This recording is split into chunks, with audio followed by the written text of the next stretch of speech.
Tony's greatest contributions, I think, to the company were his ability to move us from the art of retail to using science to run our business.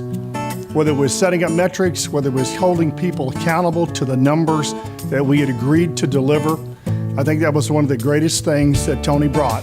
Tony had a sincere interest in his people, particularly in the development of his people. Personally, for me, he focused on development in my role. We would continuously talk and have feedback after key board meetings, and he would say to me, "Kurt, we're getting there. I'm not giving up, and I'm not leaving until we get this fixed." Most people don't know this about Tony, but he is a hoarder. If you've ever been to Tony's office, it's hard to fight your way in because of all the paraphernalia from Notre Dame and other companies that he's worked at.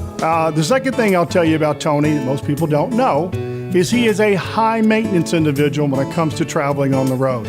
We have to find his favorite place for coffee, his favorite place for certain desserts, and so on and so forth. So Tony's a great guy. He's a lot of fun to have around, but he is high maintenance. Tony knew that finances weren't the most exciting topic, but Tony made talking about finances fun, particularly in large groups of presentations. At our annual meeting, Tony was giving a presentation about a stock split, and he knew to bring some level of humor to the topic.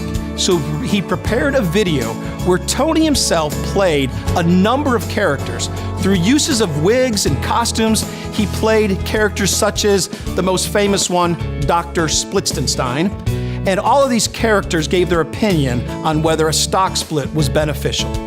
At the end, Tony came out and said, "I don't really care what those characters think. Let's split the stock."